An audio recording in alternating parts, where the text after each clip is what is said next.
साथियों नमस्कार। पुनः आपका स्वागत है। आज हम लोग सिंधु घाटी की सभ्यता के बारे में विस्तृत अध्ययन करेंगे कि सिंधु सभ्यता की खोज किसने किया, इसका नाम कैसे पड़ा, क्या क्या इसके नाम थे, कौन सी इसकी तिथि निर्धारित की गई थी और कहाँ पे इस सभ्यता का विस्तार था।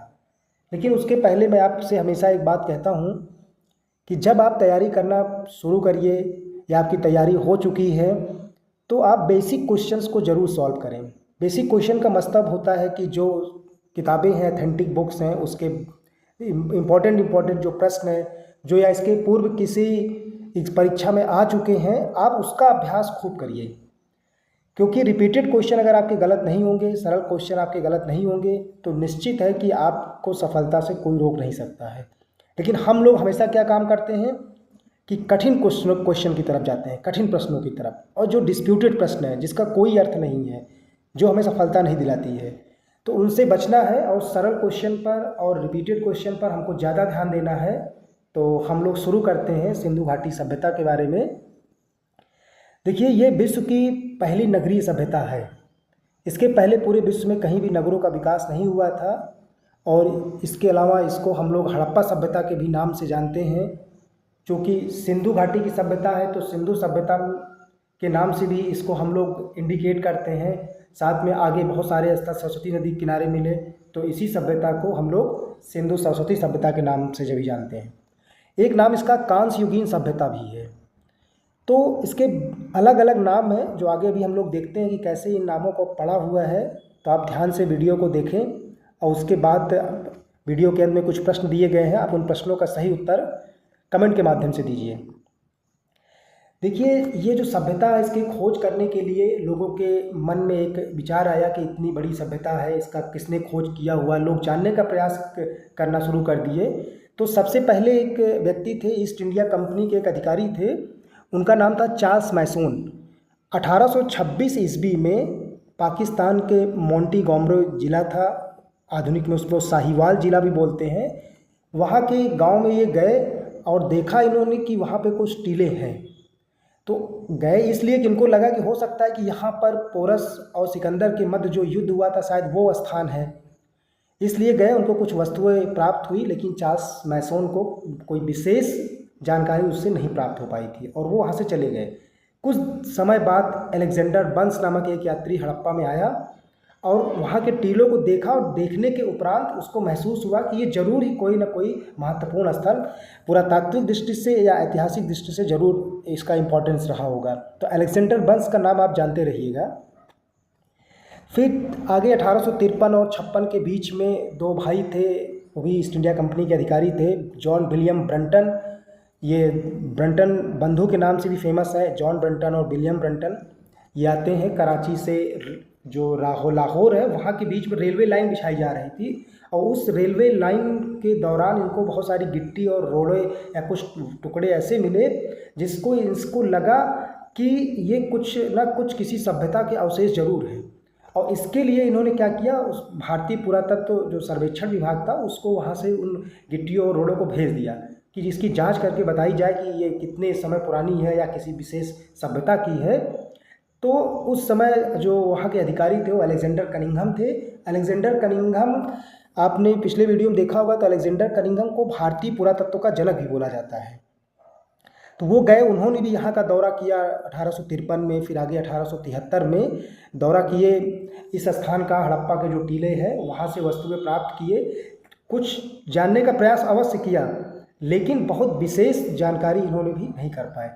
आगे चल करके 1921 ईस्वी के पास में जॉन मार्शल, जो उस समय वो भी भारतीय पुरातत्व सर्वेक्षण विभाग के अध्यक्ष थे उस समय, उन्होंने यहाँ पे विस्तृत पैमाने पर खोज करवाया और उन्हीं के निर्देशन में हड़प्पा में रावी नदी के बाएं तट पर इस स्थल से बहुत सारी वस्तुएं प्राप्त किए और जो खोज किया था उन्होंने, उनका नाम था दयाराम साहनी।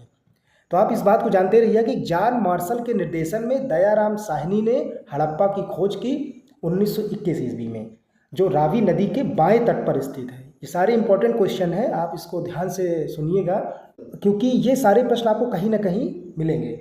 बहुत सारे स्थल समय समय पर खोजा जाने लगा। स्वतंत्रता के पूर्व भी बहुत सारे स्थल खोजे गए थे, स्वतंत्रता के पश्चात बहुत सारे स्थल खोजे गए। तो इसका एक आउटलाइन है कि ये सभ्यता का पूर्वी, पश्चिमी और उत्तरी, दक्षिणी दिशा कौन कौन सा है। तो आप जब भारत के नक्शे को आप देखेंगे तो ऊपर साइड में जम्मू कश्मीर में मांडा है, और मांडा जो है वो चिनाब नदी के तट पर स्थित है। वहीं अखनूर के पास में मांडा नामक स्थल जम्मू कश्मीर में ये उत्तरी सीमा थी, क्योंकि उसके अवशेष वहाँ से पुरातत्वविदों को मिला था। और दक्षिण में आप जब जाएंगे तो आप महाराष्ट्र में गोदावरी नदी की सहायक प्रवरा नदी है, वहाँ पे दैमाबाद एक स्थान है। तो दैमाबाद इसकी दक्षिणी सीमा थी। उसके साथ साथ जब आप पूरब दिशा में देखेंगे इस सभ्यता का विस्तार, तो उत्तर प्रदेश में एक डिस्ट्रिक्ट है गाजियाबाद, और गाजियाबाद में एक स्थान है आलमगीरपुर, जो हिंडन नदी के तट पर स्थित है। यह इस सभ्यता की पूर्वी सीमा थी। और पश्चिम में जब आप देखेंगे मकरान तट है बलूचिस्तान के पास में। मकरान तट के सहारे सहारे 3 स्थल हैं, बालाकोट, सोतकाको और सुतका गेंडोर। सुतका गेंडोर इसकी पश्चिमी सीमा थी। तो वहाँ से इस सभ्यता का निर्धारण होता है। तो आपसे कभी कभी पूछ लेता है कि सिंधु सभ्यता की उत्तरी, पश्चिमी और पूर्वी सीमा कौन सी है। तो आप जानते रहिएगा कि पूर्वी सीमा जो है वो आलमगीरपुर है, उत्तर प्रदेश के गाजियाबाद डिस्ट्रिक्ट में हिंडन नदी के तट पर। पश्चिमी सीमा जो है सुतका गेंडोर है, वो दास्क नदी के तट पर है। उसी तरह उत्तर दिशा में जम्मू कश्मीर में चिनाब नदी बहती है, और चिनाब नदी के में मांडा नामक जो स्थान है उसकी उत्तरी सीमा है। वैसे ही दक्षिण भारत में महाराष्ट्र में गोदावरी नदी की प्रवरा एक सहायक नदी है, वहाँ पे दैमाबाद इसकी दक्षिणी सीमा है। तो इस बात को हम लोग को अच्छे से ध्यान रखना है कि इसकी पूर्वी, पश्चिमी और उत्तरी, दक्षिणी सीमा कौन सी है। तो इसको आप याद कर लीजिएगा, क्योंकि हमेशा यहाँ से प्रश्न पूछे जाते हैं। उत्तर से दक्षिण दिशा में इसकी इस सभ्यता की टोटल लंबाई जो थी वो 1400 किलोमीटर थी, यानी मांडा से लेकर के दैमाबाद तक। वैसे ही पूरब से पश्चिम दिशा में देखेंगे तो सुतका गेंडोर से आलमगीरपुर तक ये 1600 किलोमीटर लंबाई थी। तो टोटली मिला करके अगर आप देखेंगे तो इसका जो नक्शा बनेगा, इस पीले वाले एंगल्स देखेंगे तो त्रिभुजाकार। तो आपसे पूछा जाता है कि सिंधु सभ्यता का जो क्षेत्र है वो किस आकार का है। 4 ऑप्शन दे दिया जाता है तो लोग कंफ्यूज हो जाते हैं। तो ये सभ्यता जो थी वो त्रिभुजाकार थी। टोटल अभी तक जो खुदाई हुई है वो 20 लाख वर्ग किलोमीटर में इस सभ्यता के अवशेष प्राप्त हुए हैं। आप अगर देखे होंगे कि जो भारत का कुल क्षेत्रफल है 32,87,263 वर्ग किलोमीटर, मतलब लगभग 20 लाख वर्ग किलोमीटर से इस सभ्यता के अवशेष मिल चुके हैं। लेकिन सबसे बड़ी बात यह है कि आपको ये भी जानकारी जानना चाहिए कि इस सभ्यता के अवशेष क्या भारत में मिले हैं या इसके अलावा किसी और देश से भी मिले हुए हैं। तो इस सभ्यता के अवशेष जो है वो 3 देशों से जानकारी अभी तक मिल चुकी है, पाकिस्तान, अफगानिस्तान और भारत से। ये ज़्यादातर स्थल जो है भारत से मिले हुए। तो होता क्या है कि पाकिस्तान में तो लगभग 475 स्थल हैं, लगभग 500 स्थल मान लीजिए, और भारत में जो है वो 1100, 975, 1000, 1100 इतने, क्योंकि सभ्यताओं में जो स्थल है वो परिवर्तित होते रहते हैं, नए नए स्थल मिलते रहते हैं, तो जुड़ते रहते हैं। इसलिए एग्जैक्टली डाटा जो है वो नहीं मिल पाता है। तो स्थल ये लगभग मान चलिए आप 1100 स्थल भारत में भी खोजे जा चुके हैं। कहने मतलब इस जो पूरी सभ्यता है ना, उसको हम लोग 3 भाग में डिवाइड कर देते हैं, हड़प्पा सभ्यता को। क्यों? क्योंकि ये जो है इसका जो परिपक्व अवस्था था और पहले का जो अवस्था था और बाद की जो अवस्था है उसमें थोड़ा सा डिफरेंट है। कहने मतलब कि जैसे आप जब देखेंगे कि अफगानिस्तान में 2 स्थल है, तो आप एक स्थल है वो का नाम है सोर्तगोई, ये अफगानिस्तान के उत्तर दिशा में पड़ता है। तो कॉकेकस, कोकचा और ऑक्सस नदी के बीच संगम पर यह सोर्तगोई नामक स्थल है। उसके बाद में मुंडीगाक एक स्थल है। तो मुंडीगाक, ये दोनों जो स्थल हैं ये अफगानिस्तान में है। मुंडीगाक और सोर्तगोई हिंदकुश पर्वतमाला के उत्तर में है। तो आप ये कोकचा और ऑक्सस नदी के तट पे कभी पूछ सकता है कि सोर्तगोई किस स्थल पर है। वो आप देख रहे होंगे तजाकिस्तान के नीचे ये सोर्तगोई नामक स्थल है। ये 2 फेमस स्थल आप जानते रहिएगा कि अफगानिस्तान में 2 स्थल हैं। लेकिन जो पाकिस्तान है, पाकिस्तान में बहुत सारे स्थल मिले, 475 या 500 स्थल लगभग मिले हुए हैं। तो उसमें से हड़प्पा, मोहनजोदड़ो ये ज़्यादा फेमस स्थान है। उसके अलावा तो बहुत सारे हैं, किले गुल मोहम्मद है, अंजीरा है, दम्ब सादात हो गया, पेरियानो घुंडई, मतलब कहने मतलब कुल्ली, नाल, आमरी, कोट डीजी, बहुत सारे स्थल मिले हुए हैं। तो कुछ फेमस आपको स्थान का तो नाम आपको याद होना चाहिए कि किस नदी के तट पर स्थित है और कौन उसका खोज कर रखा है।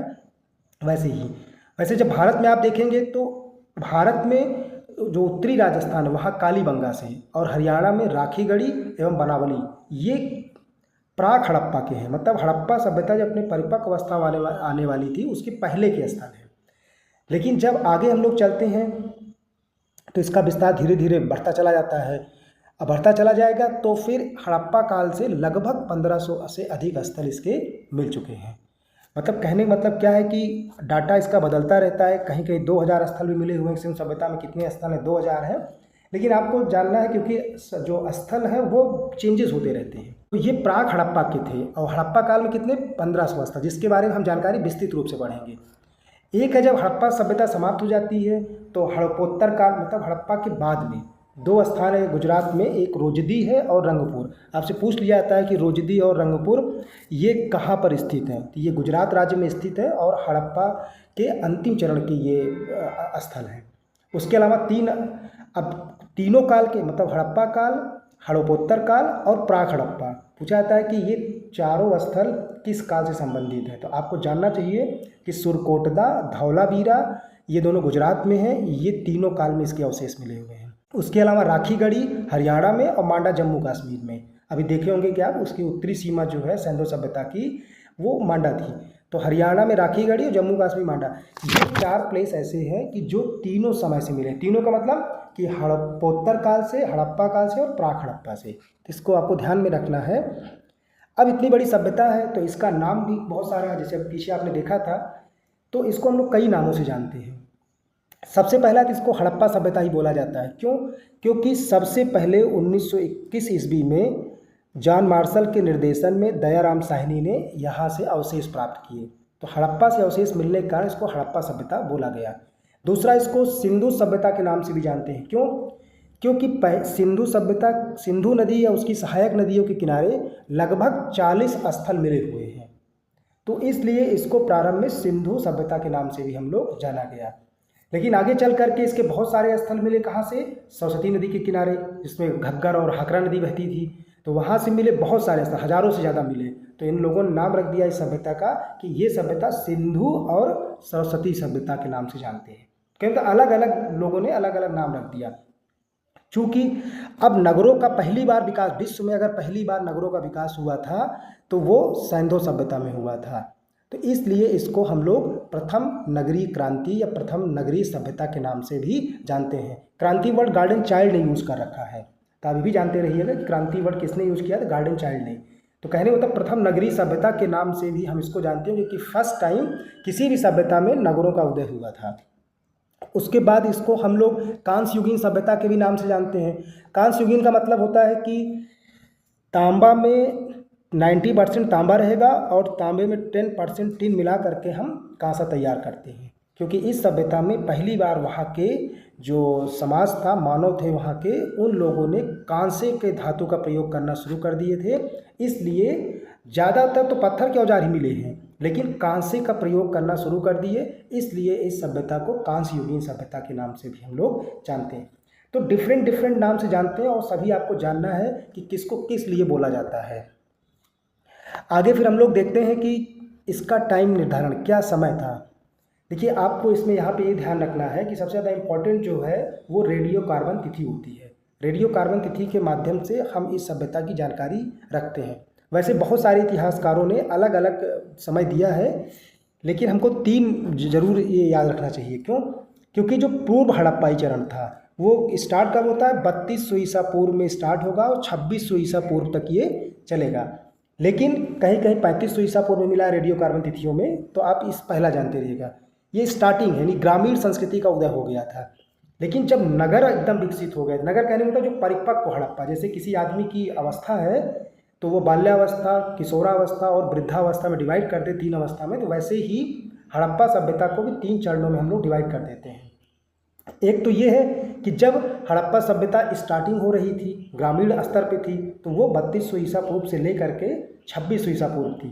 लेकिन जब अपने ये एकदम परिपक्व अवस्था में आ गई, तब उसका समय चला 2600 ईसा पूर्व से लेकर के 1900 ईसा पूर्व। इसका मतलब ये है कि इस 600 वर्षों में पूरे के पूरे नगर विकसित थे। लेकिन धीरे धीरे नगरों का पतन होने लगा तो उसको उत्तर हड़प्पाई चरण बोलते हैं, जो 2600 से लेकर 1300 ईसा पूर्व के बीच में चला। ये रेडियो के कार्बन तिथि के माध्यम से हड़प्पा सभ्यता के तिथि का निर्धारण किया गया है। तो 3 चरण है, इसमें आप इसको ध्यान से रखिएगा। आगे बहुत सारे इतिहासकारों ने बताया है कि या पुरातत्वविदों ने कि ये सभ्यता इस टाइम पे रही। तो जिसमें जॉन मार्शल ने बताया कि 3250 ईसा पूर्व से लेकर के 2750 ईसा पूर्व के बीच में ये सभ्यता पनपी थी। उसके बाद मार्टिमर व्हीलर थे, जिन्होंने 2500 ईसा पूर्व से 1500 ईसा पूर्व बताया। क्योंकि 1500 ईसा पूर्व में वैदिक काल स्टार्ट हो जाता है, तो इन्होंने कुछ ऐसा बेस रखा हुआ था। आगे डीपी अग्रवाल ने 2350 ईसा पूर्व से 1750 ईसा पूर्व बताया। फिर अर्नेस्ट मैके थे, उन्होंने कहा कि ये सभ्यता 2800 ईसा पूर्व में स्टार्ट हुई और 2500 ईसा पूर्व के बीच में चलती है। आगे एच.डी. डेल्स थे, उन्होंने क्या बोला कि ये सभ्यता 2900 ईसा पूर्व में स्टार्ट हुआ और 1900 ईसा पूर्व में चली। फिर माधव स्वरूप वत्सा एक इतिहासकार थे, उन्होंने कहा कि ये सभ्यता 3500 ईसा पूर्व से 2500 ईसा पूर्व के तक विकसित रही। कहने का मतलब क्या है कि ये अलग अलग इतिहासों का पॉइंट है, कभी कभी मिलाने के लिए पूछ लेता है कि किसने कितना समय बताया हुआ है। सबसे इंपॉर्टेंट आपको यही रखना है कि परिपक्व हड़प्पाई चरण 2600 से लेकर 1900, क्योंकि हड़प्पा सभ्यता में नगरों का विकास इसी समय में हुआ था। थोड़ा बहुत आगे पूछे तिथि का निर्धारण हो सकता है। फिर हम लोग चलते हैं कि इतनी बड़ी सभ्यता है जो 20 लाख वर्ग किलोमीटर में फैली हुई है आज की डेट में, इतने सारे 1400 से 1500 स्थल हैं इसमें। तो इस सभ्यता के निर्माता कौन लोग थे, इसको भी ले करके अलग अलग विचार लोगों के आए हुए हैं। लेकिन कुछ यहाँ पे सर्वमान्य है, उसको मैं बताता हूँ आपसे। कि जैसे कि इस सभ्यता में आपसे पूछा जाएगा कि सबसे पहले आने वाली प्रजाति कौन सी थी, तो वो थी प्रोटोअस्ट्रोलाइट। अगर आप जब पढ़ेंगे आगे या पढ़े होंगे तो मोहनजोदड़ो से एक कांसे की विश्व प्रसिद्ध नर्तकी की एक मूर्ति मिली हुई थी, जिसको जॉन मार्शल ने डांसिंग गर्ल बोला है। वो प्रोटोअस्ट्रोलाइट प्रजाति की थी। कभी कभी आपसे पूछ सकता है कि वो किस प्रजाति की मूर्ति है। आपने मूर्ति ध्यान से देखेंगे तो उसमें उसका जो बायां हाथ पूरा लटका हुआ है और जो दाहिना हाथ है कमर पर है। तो उसके बाएं हाथ में 24 या 25 चूड़ियाँ हैं और जो दाहिना हाथ है उसमें 4 चूड़ियाँ हैं और साथ में गले में एक माला लटका हुआ है। तो मार्शल ने इसको देखा कि उसका, और ये पूरी मूर्ति जो है नेकेड है। तो कहने का मतलब उनको उस मूर्ति को देख करके जॉन मार्शल ने बोला कि ये किसी नर्तकी की मूर्ति है, इसलिए इसको डांसिंग गर्ल के नाम से बोला। और ये कौन सी प्रजाति की थी? प्रोटोअस्ट्रोलाइट प्रजाति की। इस सभ्यता में आने वाली पहली प्रजाति यही थी, प्रोटोअस्ट्रोलाइट। लेकिन अगर आपसे पूछता है कि सिंधु सभ्यता या हड़प्पा सभ्यता के निर्माता कौन लोग हैं, तब आप इसको आंसर नहीं देंगे। तब आप बताएंगे कि इस सभ्यता के जो निर्माता हैं वो भूमध्य सागरीय लोग हैं, यानी मेडिटेरियन लोग हैं। जो आजकल आप देखेंगे तो भारत का जो दक्षिण भारत वाला एरिया है वहाँ पे ये लोग निवास करते हैं। और जो प्रोटोअस्ट्रोलाइट के लोग हैं वो वर्तमान में जो मध्य भारत का एरिया है वहाँ पे इस प्रजाति के लोग अभी भी पाए जाते हैं। इसके अलावा कुछ और प्रजातियाँ थी, जैसे अल्पाइन हो गया। तो यहाँ के लोग भी आज की डेट में उस समय भी थे और आज भी गुजरात, महाराष्ट्र, कर्नाटक, तमिलनाडु, सिंधु प्रदेश या निम्न या मध्य गंगा का जो मैदान है वहाँ पे अल्पाइन प्रजाति के लोग पाए जाते हैं। मंगोलाइट प्रजाति भी वहाँ पे थी उस समय सिंधु सभ्यता में, आज भी है। तो यहाँ पे जैसे सिक्किम हो गया, असम हो गया, हिमालयी क्षेत्र है, यहाँ पे मंगोलाइट प्रजाति की लोग पाए जाते हैं।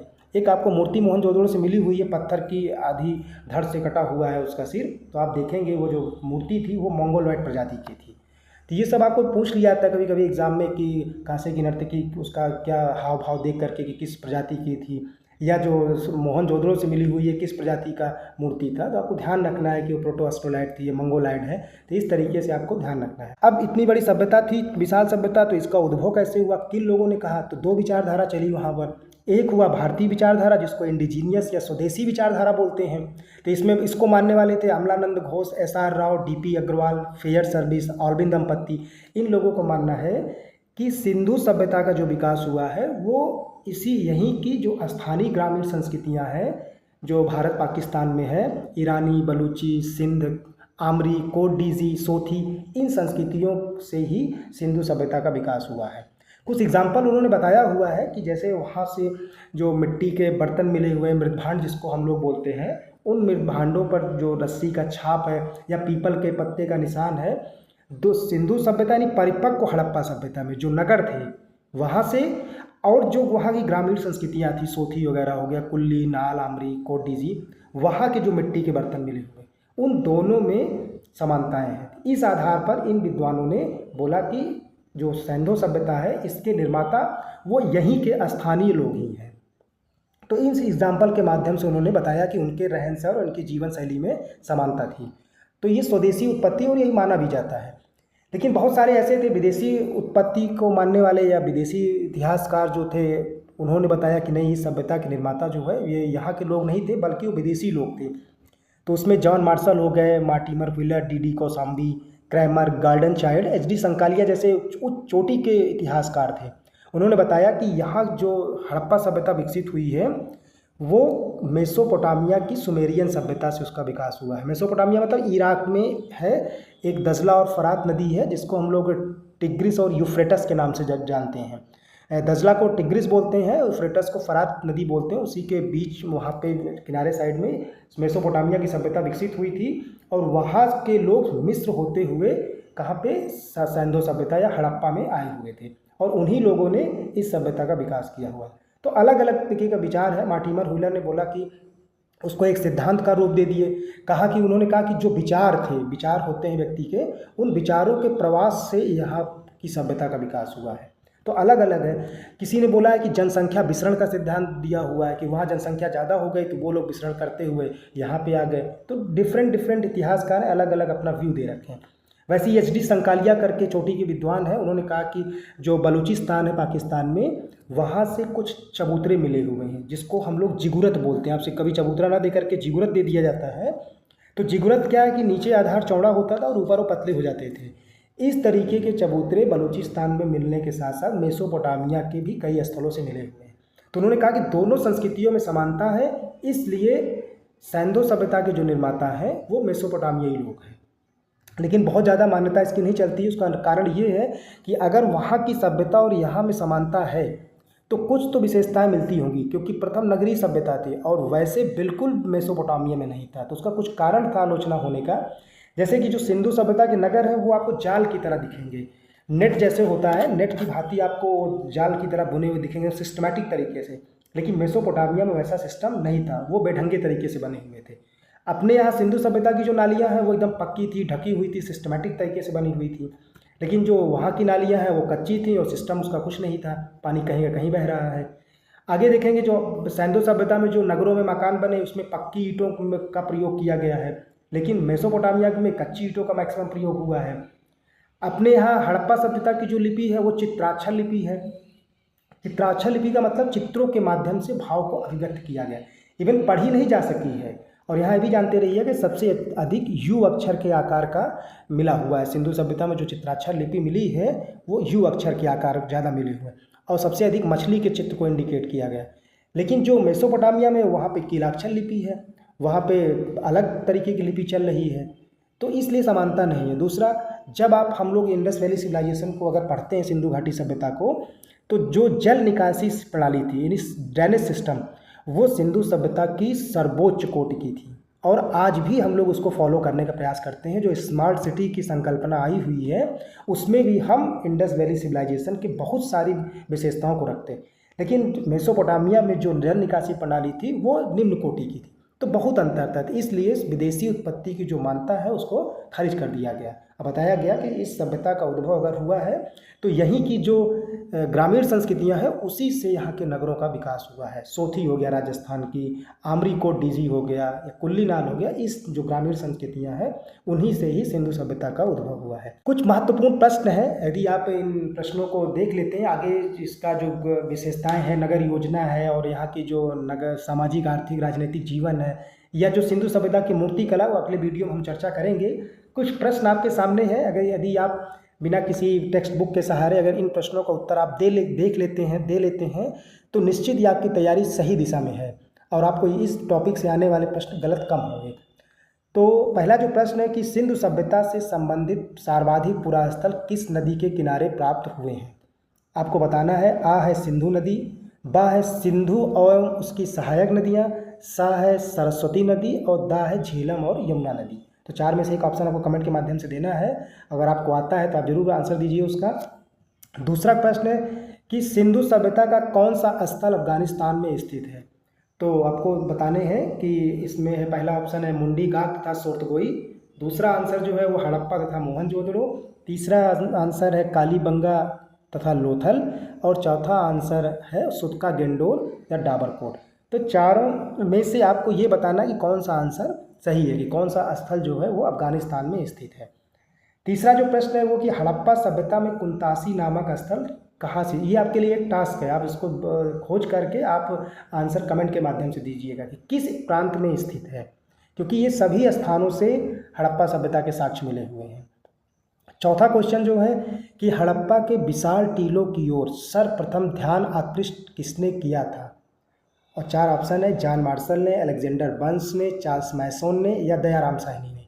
तो आपको ये बताना है उसमें से। और पांचवा और अंतिम प्रश्न है कि सैंडो सभ्यता मानव इतिहास के किस काल से संबंधित है? तो ये बहुत इंपॉर्टेंट है, तो आपको इसका आंसर बताना है कि पूरा पाषाण काल है, नवपाषाण काल, तीसरा है आद्य ऐतिहासिक काल और चौथा है ऐतिहासिक काल। पांचों प्रश्नों को उत्तर अगर आप बिना किसी सहायता से दे लेते हैं तो आपकी तैयारी निश्चित ही सही दिशा में चल रही है और सफलता आपके बहुत जल्दी आपको कदम चूमेगी। तो निश्चित ही अगर आप इस वीडियो को ध्यान से देखेंगे तो आप इसका आंसर दे पाएंगे। कुंतासी वाला आपको इसका देना है, टास्क है आपके लिए। और आगे की जो इसमें का सामाजिक आर्थिक धार्मिक जीवन है या कि नगर योजना है वो नेक्स्ट वीडियो में आपको हम वहाँ पे मिलेंगे। तो धन्यवाद, बहुत बहुत आपका दिन शुभ हो, मंगलमय हो।